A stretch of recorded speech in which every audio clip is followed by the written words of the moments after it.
What's going on, guys? It's been 4 months since I last uploaded a video, so that's on me. I apologize for that. But I've got quite a few coming out here before the season starts. We got like 2.5 months or so, and we're gonna do a few tabletop videos. I got a bow press and some other stuff coming in for the next video, which will be a bow build of the new bow. But for today, with 2.5 months left till season, it's right about that time to be building some arrows. So I've got a completed one here that I've had for a while. We're not changing anything about them, but I do have a fresh dozen to show you guys how I do the build myself. Keep in mind, I do everything except for cutting them. Cutting them I leave up to Bass Pro. I just bring them in. There's one 10 minutes from my house. It's like $5 to get them cut down if they charge you at all. And that saves you about $190 or so on a brand new arrow saw. So if you're looking to save some money, maybe take a look out for your pro shop, Bass Pro, Cabela's, whatever's near you. Get them to cut your arrows down, and then just take some extra time squaring them up, because they're probably not going to take the time that you would to cut them down yourself. But let's get into the actual build itself. We'll start with the inserts, and let's get it. Alright, let's go with the inserts first. So we've got the brass hit inserts. The axes come with aluminum ones that are like 16 grains, but they're just a little light for me. They don't really keep enough. I'm not a big front of center guy, but they don't really keep enough front of center for me. It's like very, very low with only 16 grains and 100 grain broadhead. You can use the epoxy if you want to. I've used it forever, but I'm going to try using blue glue this time. I've heard good things about it, and I like the idea of being able to sort of maneuver your arrow, or maneuver the inserts in there if you ever want to change things up, by being able to heat it up and turning it down, and pulling it out, sorry. But the epoxy works great. If you're just gonna set these up and forget about them, try the epoxy. Just remember, it's got to be in a flat surface for 24 hours. And I would take the knock out before you put the epoxy in, before you put the insert in. Otherwise, they'll actually back themselves out overnight, just because there's like a vacuum of air when you don't let the air get out on the other end. So remember that. Take the epoxy and put the insert in. Take the knock out before you put it in, and then let it sit perfectly flat for 24 hours, come back, and you'll be good to go. I'm going to put this epoxy off to the side because we're going to use, or try to use, this blue glue stuff for the first time, so you guys can probably see me fail horribly, but we'll see how that goes. Actually, first, we're going to take and clip these ends off. So let me grab a tool to do that real quick. Alright, so this is going to seem really goofy and messy, but if you look with the break-offs, they'll break off pretty clean. You can use like a pair of, not tweezers, but like bolt wire cutter type deals and get in there, but they come off a little sharp on the back end. If you just take and, so like this, leave your weight on the side of it, just let it hang off the edge of a table or whatever, and just, if you hit it, it'll break off. You'll have to go find the little extra piece, but I'm going to break off these, and then we'll get back to putting the inserts in.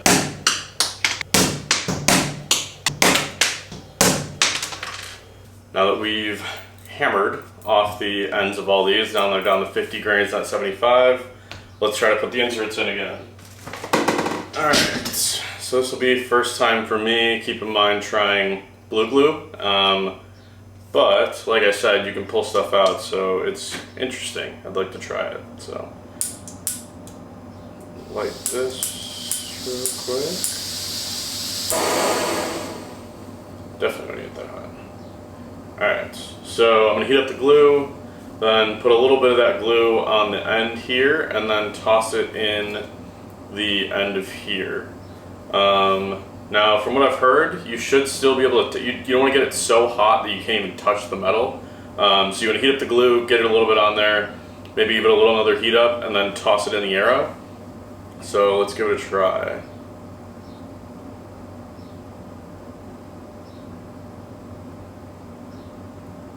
Heat up the end here. Get a bunch of this on there. Hang this off the end.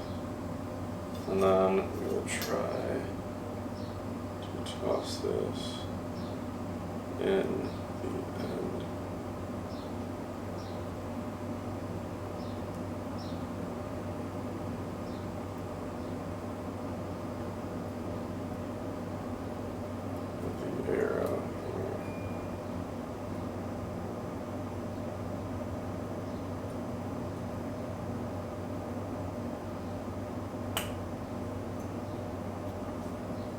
And then wipe off some of this excess. And I don't really clean the inside of these out. I haven't found it really matters. You can if you want to. You can just take like a cotton swab and then kind of swab out the inside. I haven't found that really makes much of a difference either way. So do it if you want. Some people are super nitpicky. But this looks good to me. So let's get that done for the rest of these. And I'll come back to you guys.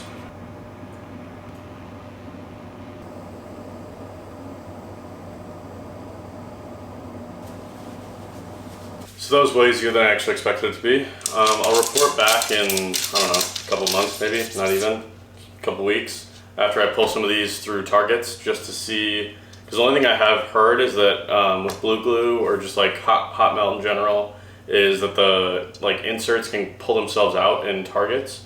Usually it's only on super hot days, so here in Illinois, it probably won't get hot enough except for a few odds and ends days to really pull anything out. But I will report back in a couple weeks and let you know how these hold up compared to the epoxy ones. I've never had an epoxy pull out of a target or pull out of an arrow, but you also can't go back in and change anything. So again, I'll let you know. Next up on the list is going to be, let's see, we really go a bunch of ways, but I think what we're going to do is we'll square the ends of these. I square both ends, so I square the knock end and the front end of the arrow, just to be, I don't know, a little anal about it, but yeah, so we'll square the front, square the back, and then we'll move on to some veins and stuff like that. So let's get into it. Alright, I've got this tool here. It's the ASD Flip. I don't know, it's by G5. You can find it on a bunch of websites. I think I got it on Go Hunt. Basically, there's a sandpaper disc here at the end, and you can put this piece on either end of the on either side of this thing. The whole idea is that you can square the knock end even after you've put veins on, because there's enough space in this area to put veins in there.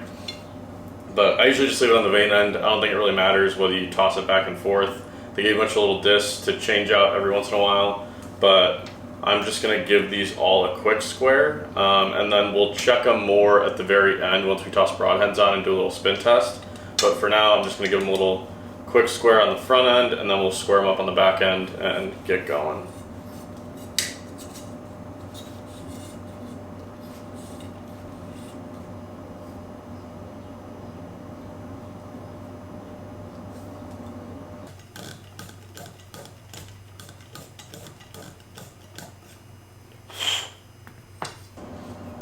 Next up, I changed my mind. I was going to square the knock end as well, but I'll do that once I toss veins on. I just want to start getting the veins on these things. So inserts in, front ends squared up, and then we'll really test the square once we toss it in the spin tester, and we can see if that point of the broadhead's moving all over the place. If it is, we'll kind of re-square them.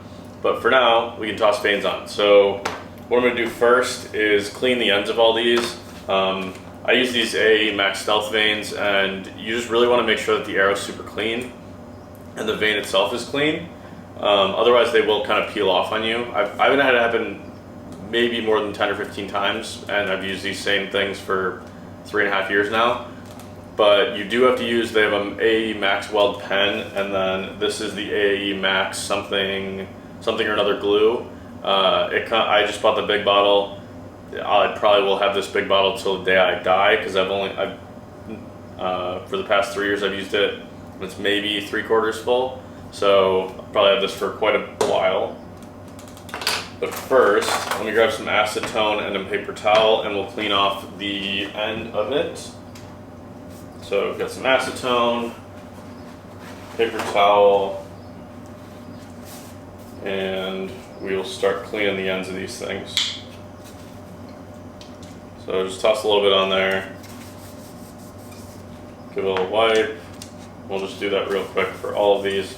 Doesn't have to be anything crazy, just hit them all, kind of wipe it off. You can see quite a bit of crap comes off even though these things are brand new. So that's the stuff that'll keep these veins from sticking. Alright, all nice and clean. Toss that stuff off to the side, and we'll get to gluing these veins on. So, to actually put the veins on, I use the Mini Max. So it's like Arizona something Mini Max. Elk Shape sells it, Lancaster sells it, a couple other websites sell it. But it's probably the easiest I've found to actually like put veins on. I know they sell like the Bittenberg and some other stuff, but I found this thing is super easy. It's not very expensive. It's like 50 bucks, and it's a good place to start if you're just like getting into building arrows. I might grab another couple of these just because it makes it faster if you can do a few at a time. But we'll start off. I index all my nocks so that the axis on this arrow is facing out, or to the left, I guess. I just like it the way it looks, and I don't think that for 99% of people that like spine aligning your arrows is that big of a deal.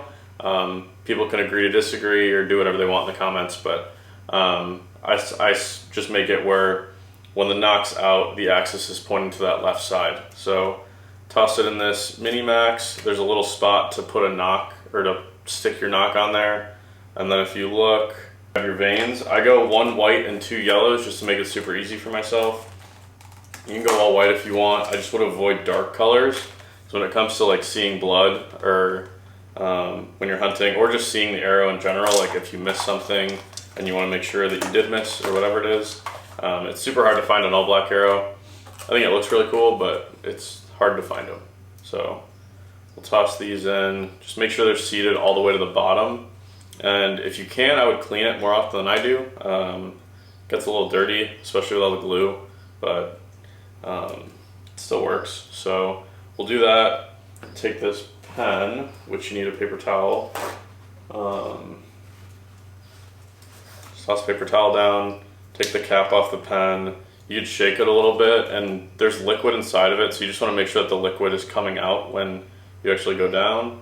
And then you'll just swipe it over the top of the veins just to make sure that surface is super clean, because you want to get that max bond going between the arrow and the vein. I know some people use wraps. I don't. These arrows are pretty heavy as is, so I try to steer clear of putting extra weight on the back end of them, just because I already have, I think these end up, we'll test them at the very end with the grain scale, but I think they're usually right around 500 grains with lighted nock and everything, so I try not to go much heavier than that. I could probably go lighter, but these have performed well over the last 3 years, and they tune well in the bow, so if it's not broke, don't fix it. Especially because I've found that these axes are probably some of the more affordable high-end arrows, the mash grade. I know arrows get expensive and they're not exactly affordable to once you get to the top end, or in general they're kind of expensive for a stick, but it's worth the price, and you can usually find them on sale. I think I got these on Go Hunt for 170 bucks, 160 bucks. All for a dozen shafts, so it's not too bad. But again, I tossed the glue on the ends of all these, and I just make sure there's no kind of air bubbles or whatever, and spread them out pretty evenly.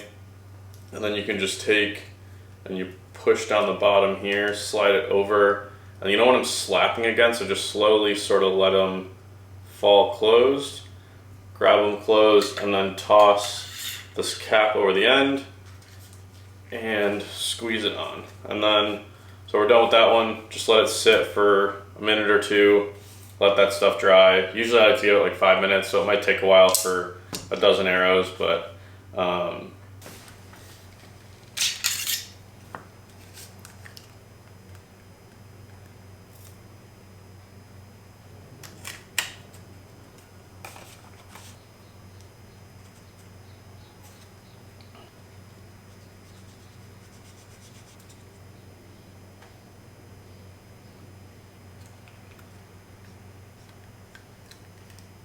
so while this last one's drying, we can start taking nocks out and putting new ones in.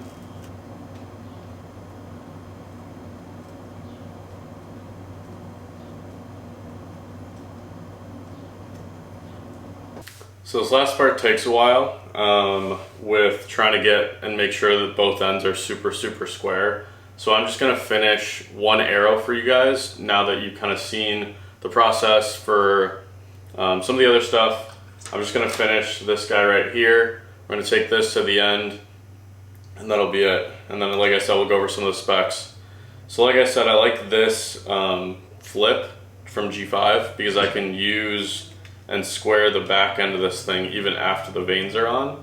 So I can take and I just give it a quick square. This is not the end that gets cut from, so it should be relatively square from the factory, but just to make sure, I just like to give it a little, maybe 10 seconds of just giving a little spin, and then we will toss one of these lighted Nocks in there. So these are Nocturnals. I've had the best luck with them, and they're also the lightest because I think I want to say that the, what are they called? Luminox are heavier, or within about this, I don't know, they're probably about the same, but I've used Nocturnals, I've had good luck with them, no breaking or stuff like that. I've had maybe one or two of them break, and that was just because I was shooting them on practice arrows, so I shot them probably 100 times, and eventually one of them broke, but for the most part, they hold together, they're super bright. You don't have the replaceable battery like you do with the Luminox, but I think after a certain amount of time, the Nock's gonna break anyways because it's plastic and you're just gonna keep shooting it and shooting it and shooting it. So you're better off just going with these, and I've had good luck, but use whatever you want. So now we've got Nock in there. Let's toss this sever.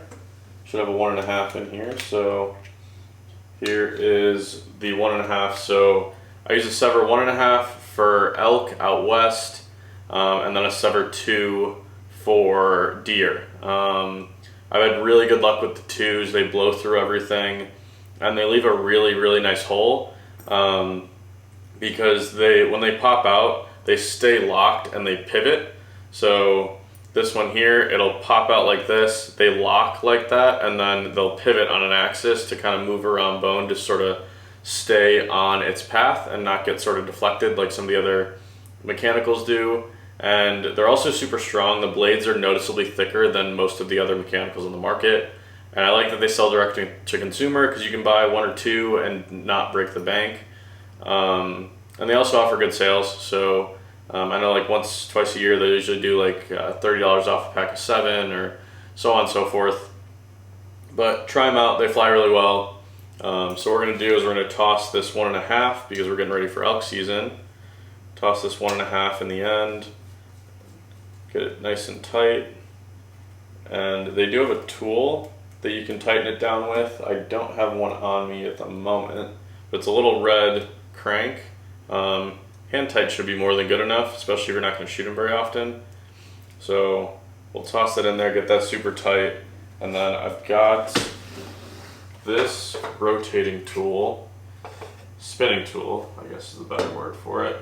And I'll bring you guys in close so that you can see what I'm looking for. If you watch as I spin this, you'll see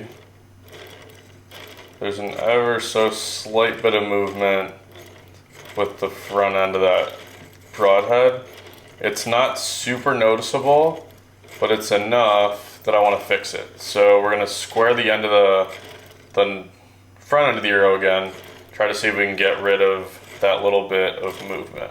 One thing you can do too is take a silver Sharpie and just put a silver Sharpie on the end, the very Nock end like of the arrow, and you know that you've taken off enough material when all the silver's gone. But usually you just give it a good 20 to 30 spins and you should fix that problem. So if you watch the end of that thing now, it's a little bit smoother. It pretty much just rotates on itself. Not a whole ton of movement with the very Nock end there. There was just a tiny bit before, and that'll be enough to throw stuff off. So it's good to just get everything nice and perfect. All right guys, we're gonna go over some of the specs just to wrap it up here, just so you guys can see sort of what I'm shooting and why I'm shooting it. So to go over my bow specs so you can get an idea of where that's at, I'm shooting a 77 pound V3X29. I was shooting a 77, 78 pound VXR28 before this. And I've got a 27.5 inch draw length, so I'm super short. And I cut these arrows down to right about 28 inches so they sit right in front of my hand. I don't like having a broadhead behind my hand, it's just a thing for me. It makes me more comfortable having it in front. But anyways, so it's a 28 inch Axis 300 spine. It's the match grade, so it's a .001 tolerance. I don't think it makes a super big difference between the .001 and the .00. I think they're a 5 or a 3 is the normal Axis. But I like just knowing that it's as tolerable as possible, or as straight as possible. And it's got the 50 grain brass insert up front and the 100 grain Sever broadhead. It's got 3 AE Max Stealths that are using the Mini Max from Arizona Archery. Gives a really good helical on there. And then I've got a nocturnal on the end. And that comes out to, let's show you guys here real quick, 498 grains even.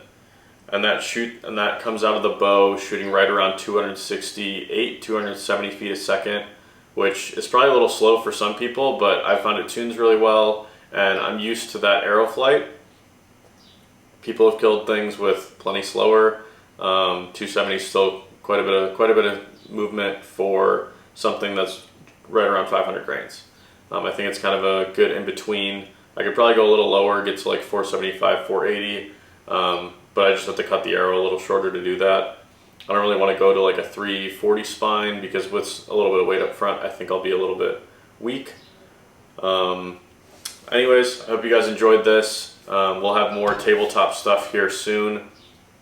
I've got a bow press, a bow vise, and some other tuning essentials coming in because I've got a new set of A3 archery strings coming in for the bow. You guys will get to see that color soon, and I'll do a full bow build.